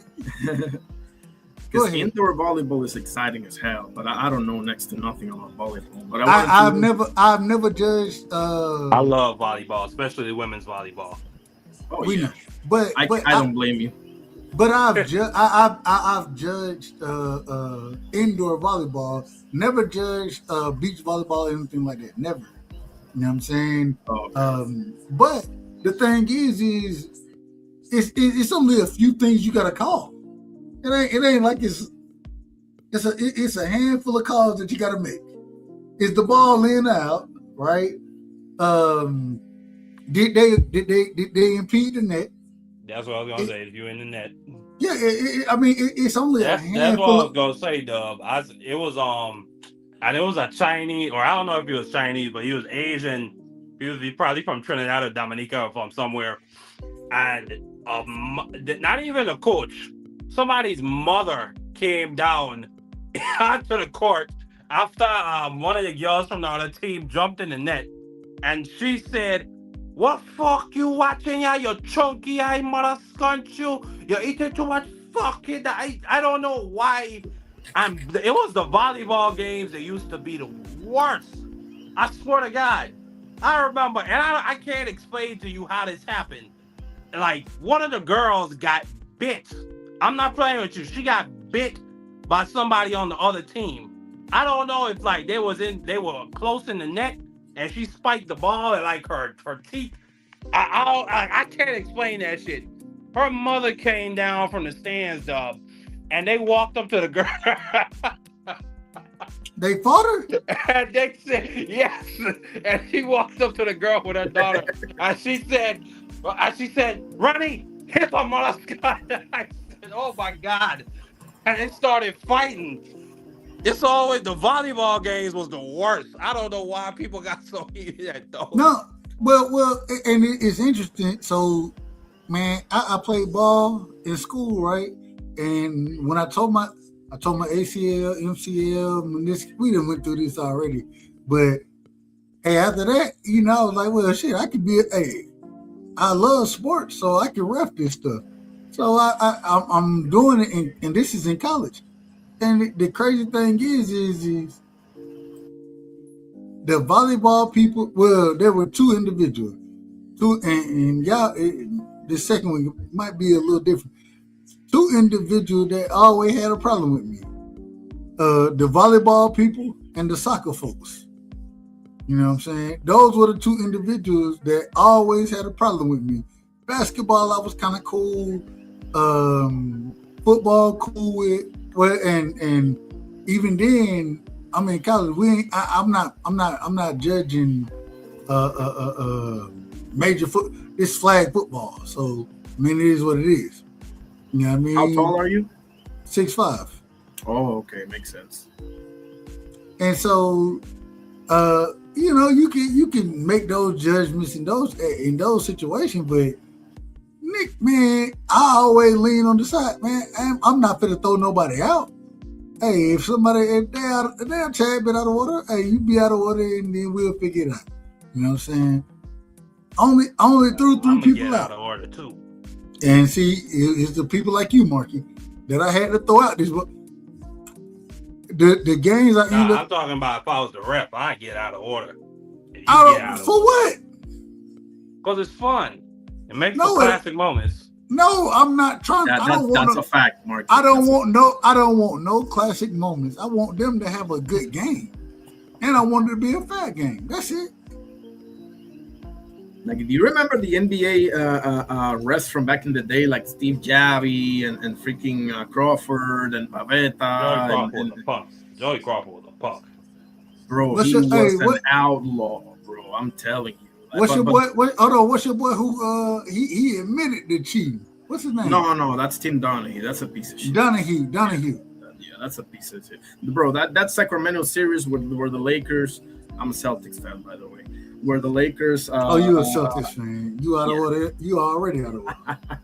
Where they had like 27 free throws in the fourth quarter. Listen, I'm a Larry Legend and Paul Pierce guy, so I stopped following the NBA since 2018 or something like that. So follow this series, the Spurs and let me see. What I didn't even watch that game. That's crazy. Hey, I'm watching it right now. It's still on. Hold on. It's still on right now. I'm watching the Spurs versus. Oh my God! I should have bet on the Spurs. I can't even say nothing. Can I say what I'm gonna say, Marky? Go ahead. My bad. The Spurs, they playing OKC right now. SGA, he ended up receiving the MVP of the year. I disagree. Man, that's with some it. BS. Well, I said I disagree with it, but I ain't got no. It is what it is. But Jokic is in his LeBron, Michael Jordan era. They just robbing this man now. Jokic ain't back. Well, I don't say what you about to say. Say it. Nope. Okay, that's what I thought. Jokic ain't better than who? And you're absolutely correct. The Joker. Now, my favorite center of all time is Dream, bro. It's not even close. Hakeem the Dream Olajuwon. That's my favorite center is DeMarcus Cousins. I really think it's a shame what happened to Boogie Cousins, man. Well, where he got his ACL tore. because Well, he was we going to gotta be a be. first ballot Well, no, surefire Hall of we Famer. gotta be honest. It's not even close. But them ACL injuries to those big boys, He was it nice. yeah, We it gotta changes be them forever. we gotta be honest. And when we talk about first ballot Hall of Famers, when you say Dream, I ain't got nothing but love and respect for Dream. I agree 100%. The Dream, man, that nigga, and mind you, Dream was what 6'9"? Nah, 7 feet. Nah, that nigga wasn't 7 feet. Yeah, you're probably thinking about Moses Malone now. I ain't thinking about no damn Moses Malone. I'm thinking about the Akeem Olajuwon. That's exactly what I'm thinking about. He was 7 feet tall. That man, he was no damn 7 feet tall. Okay, let me look at it. Well, that's fine. See, hold on. I can prove my point right here. How tall and y'all? And I'm not asking Marky because Marky can get out. Yeah, I don't know nothing about 90s ball. All right, I'm that's just fine. be honest. Yeah. That's why I said I can't ask you. If you ask me right now, how tall? Well, I'm gonna ask you, Irony. How tall was Charles Barkley? How tall was he? 6'6", I believe, if I'm not See, mistaken. and this is how I know you're lying. And I'm not calling you a liar. I'm saying that I know that they were lying because on my 22nd birthday, I stood right next to Charles Barkley. Right, I stand at 6 foot, or I'm 6'6". Excuse me, 6'6". Charles Barkley couldn't have been no more than 6'3". If you want to tell me that he was old and he was 6'4" before, I'll give you that. The nigga didn't ever stand above 6'4". Never. Charles Barkley. That's a fact. I got a picture. I got a picture with him where I'm standing over him. He was probably 6'5", 6'6" with the shoes on, dub. Exactly. That was what I was about to say. Like they probably measured them with their shoes on. Y'all out of order, man. Y'all out of order. But I believe he was 6'4". I believe that. Charles Barkley, he might have been. He was either 6'3", 6'4". I'm 6'6", right? 6'5", really. 6'6", according to what y'all talking about, what they gonna give me? They gonna give me that extra inch. Okay, fine. I'll be 6'6", but I'm really 6'5". I'm standing. I got a picture with Charles Barkley, and we were in. Y'all look it up. I don't know if y'all remember this. Look up Opera. Opera. That's the. It was a club on 13th Street in Atlanta, Georgia. You know what I'm saying? That's where I met him at. And I'm standing I'm like, this nigga, all I'm saying is to play power forward, he had to be an athletic motherfucker, a dangerous motherfucker. And that's what he was. That's what he was. So shout out to Charles, but y'all out of order, man. Hey, forget what these folks telling you. These people telling y'all stuff. How tall is Steph Curry? Okay, so how tall? I'm sorry, what? How tall is Steph Curry? They got him listed at 6'3", I believe, or 6'2". Man, that man always 6'1". I believe you. I believe you. He's I'm no Steph fan whatsoever. But it ain't about being a fan. No Steph fan. No. It ain't about being a fan. Wow. It's about. I'll tell you why. I'll tell you why, Marky. Because, and listen, I get it. He can shoot it from the parking lot. I get it. But why is it that every single time that you play a point guard with a pulse, aka Kyrie, Russell, somebody like that, it's Clay always defending them? Why is that? Why can't you just take on the challenge? I don't care if you drop 60 points on me. Take the challenge of guarding them, bro. Because on the other end, it's them guarding you. So I always have a problem. You got Clay Thompson. I got a problem. Or you had Clay Thompson. So Steph didn't have to take that type of pressure. He could focus on what he do best, just cooking niggas. I love Clay, but bro, when it's Michael Conley or Patrick Beverly, he ain't got no problem defending them. I mean, that's easy. That's easy. Steph had to save his energy for when he'd be on them fast breaks, or when he'd be doing the pick and pop stuff. Man, Steph was like, he could have played football. He could have been a wide receiver. The way how he would mix, the way how he would break ankles and juke niggas and get around them screens, and he had quick touch. I remember they measured they timed Stephen Curry's catch to release. I think it was like 0.3 seconds. Yeah. You ain't gonna never find another Steph Curry. That dude is just special. No, I agree And, with all of that. I agree with all of that. and That his you said. Like, specialty is not necessarily because he's super athletic. He's just skilled. That repetition. Yeah. No, I mean nothing. Hey, Marky, did you ever play basketball? Yeah, I play ball. I ain't play at your level, but yeah, I play ball. They didn't want you on the team, did Dub, you were like a 3, right? I play small. No. I play small forward. 3. Okay. Small forward, second position. Shooting guard. I played, but I wasn't that good, man. Because I'm 6 foot tall, so if you ain't got that quickness, bro, you're cooked. I could shoot it and pass it, but man, anytime I got to play against a dude that was an All-Star Game MVP of Puerto Rico ball. Oh my goodness, that dude scored me like a real. I got the opportunity. I was a 5'10" power forward on my team. The tallest dude we had was 6'1" on our team, and we used to get cooked every goddamn game. We know that we would have beat the shit. No disrespect, but absolute disrespect.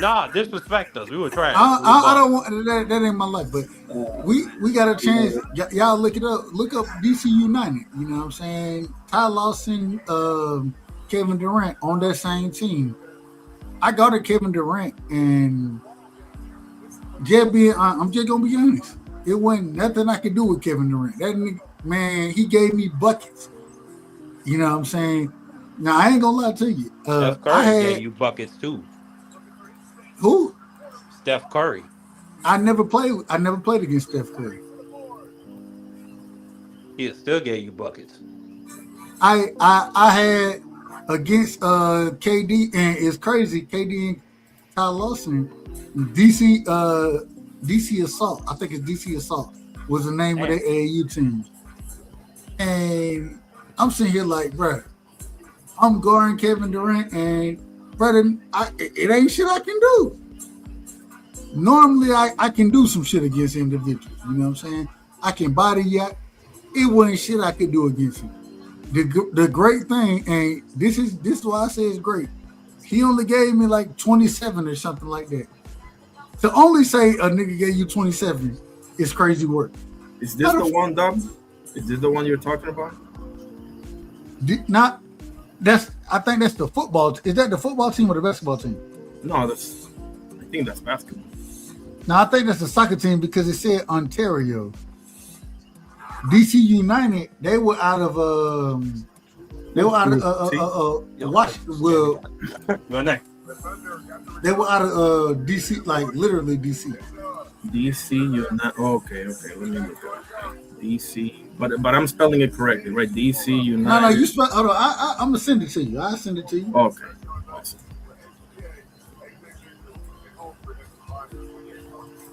But yeah, Steph Curry is one of them ones. I'll just continue saying it to the day I die. Don't think I'm a hater. I just don't like part. You are. Well, you are. Admittedly so, but I do appreciate him. You know, I hate on other people much more than him. You know what I'm saying? Ron and a few others. He dragged his nuts on Kevin Durant. Everybody made narratives. Oh, they can't win without Kevin Durant. The Warriors dynasty is over. Steph came back and dragged his nuts on all of them. And he whooped them young whippersnappers and Jaylen Brown and Jason Tatum.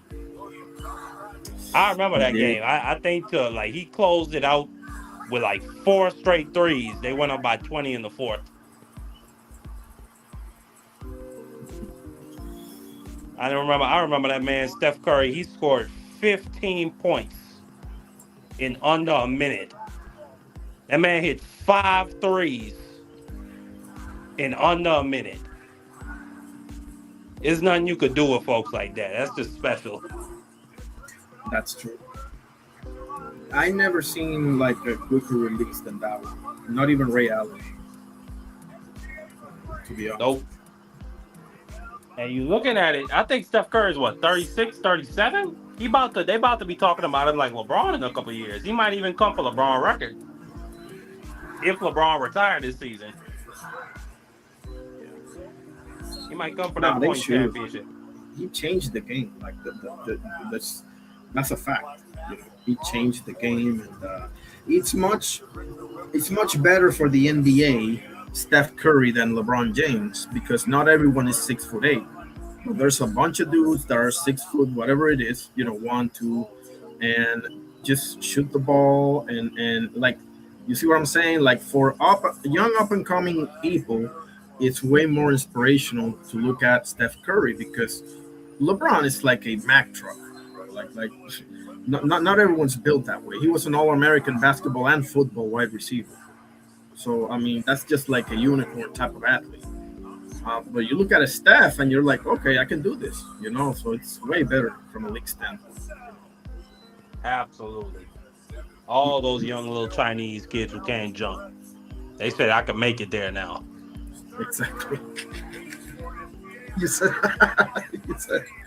you're such a young Chinese because you said that when you say you can't jump, I'm thinking white men can't jump, right? The movie with Wesley. Absolutely. Shout out to Woody Harrelson. Maybe we should do like a sequel, Asian Men Can't Jump. Hey, yeah. So when I look it up now, and I don't know, maybe y'all smarter than I am, because this happened in probably 2004, somewhere in that time. You know what I'm saying? Everything I get when I look up these names now, it's like 2011. Yeah, I graduated in 2006. So look 23. Salute, Jake. Yeah. Look 23 to 26. Then you'll see what I'm talking about. I gotta tell you, man, irony. Real quick. I gotta ask this question. Do I got the leeway? I got leeway? Go ahead. Go ahead. Okay, for sure. Keyshawn Davis. How did you see Keyshawn's performance this weekend? I gotta get out of here, but Dub. But salute to Irony and salute to you, Dub. Thanks for letting me up here, Irony. Take it easy, okay, yo? I'm going live this Wednesday. Hold on, Mark. What time? We need your opinion on this as well. What time, Mark? Well, let me just quickly say it was a boring fight to me, but Keyshawn did what he was supposed to do. It was underwhelming. Underwhelming. Let me say that. That's a perfect word, actually. The most exciting part of that fight was the referee reprimanding Keyshawn. That's about it. Like when Keyshawn picked him up and WWE slammed him. For what? Why would you even do that? I think he was frustrated. And Nair Albright, he only won 2 rounds on my card. The 5th round where he caught Keyshawn with that big shot and buckled him. Is Wu good? And, who is Wu beat? Besides, excuse me, Nair Albright. Who he beat? He ain't beat nobody. He beat his brothers. And his brother ain't nothing. I heard Pete Dobson got jobbed by him. There's a case to be made for that. There's definitely a case. That was a closer fight, in my opinion, than what the judges had. But like I said, I gotta get out of here, brothers. What time you in on Wednesday? What'd you say? What time are you in on Wednesday? 5:30 p.m. Eastern. I'm also going live with my sister, Rose T, Political Perspective. We're going to be going live and talking about the orange guy and his corruptness and the failing economy and the war and all that great stuff. Well, not that great stuff, all that bad stuff. So I know what you mean by great stuff. Well, once again, thank you for letting me pull up Irony. Salute to my brother, long-winded Dub, right side. Hey, Dub. It's tax season, baby. I got my tax returns today. It's beautiful. I know you happy to have a son, if for nothing else. Oh, Dub left. But if for nothing else, you can put that boy on that as dependent on them tax returns. It's a beautiful thing. But thanks for letting me pull up Irony. I'm gonna try to Anytime, come brother. up next time you go live. Okay. Appreciate you, sir. It's a All right. Take pleasure it to easy, have man. you. You too. That was my brother's Marky Dan. Make sure you'll follow him as well. And Dub Brightside, my guy as well, racing me with their presence in the panel. Dub, I think you dropped off. Maybe something came up. And McQueen in the house. How about that, huh? Jay Gibson in the house. He's a Marky. So yeah, I'm about to call it. Let's see the surveys, shall we? Let's take a look at the surveys, see how the voting went. Decided to make this about fantasy matchups. Interesting question. Let's take a look here. We got 7 votes. Okay, so 4 votes for Salvador Sanchez versus Alexis Arguella plus mine. That would be 5. Awesome. No votes for Wilfredo Gomez versus Naoya Inoue. 1 vote for Julio Cesar Chavez versus Roberto Duran. And 2 votes for Floyd Mayweather versus Bob Crawford. I love it. And on the vertical side, we have 2 votes, 1 for Salvador Sanchez versus Alex Arguello, and 1 for Wilfredo Gomez versus Naoya. Awesome. I love it. Appreciate you, fellas. So yeah, we should go live next on. Oh, hang on a second. Let me make sure that I get Marky Dan's link. He put it. He put this on. A second. Let's check Ross. Hold on. Where's this thing? Okay, here we go. Try to see this link. You know what? I'll just look it up because I don't know. Okay, maybe it's in here. When I click on his name, let's see.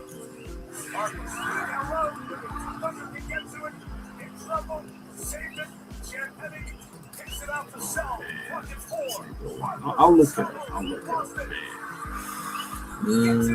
Where is it? I think it's Democracy 101. Let's take a look.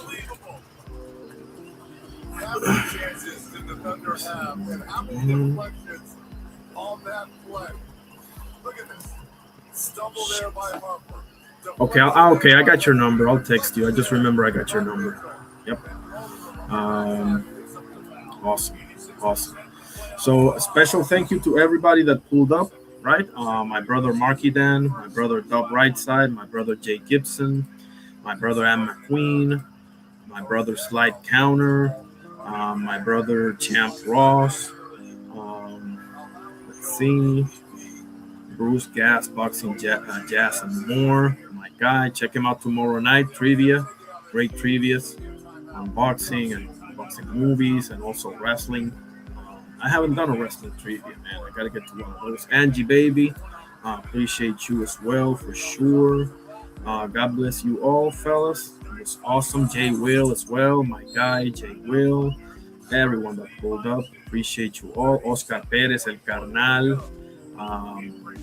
So God bless every single one of you. I'm going to do the Lord's Prayer. Okay, in the name of the Father, Son, Holy Spirit. Our Father who art in heaven, hallowed be thy name. Thy kingdom come, thy will be done on earth as it is in heaven. Give us this day our daily bread, and forgive us our trespasses as we forgive those who trespass against us.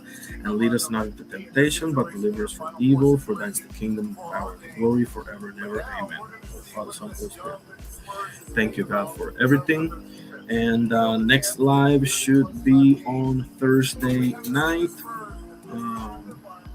Either Thursday or Wednesday, one of those 2 days, right? This was your boy Irony Boxing. We shall see you soon. Peace out.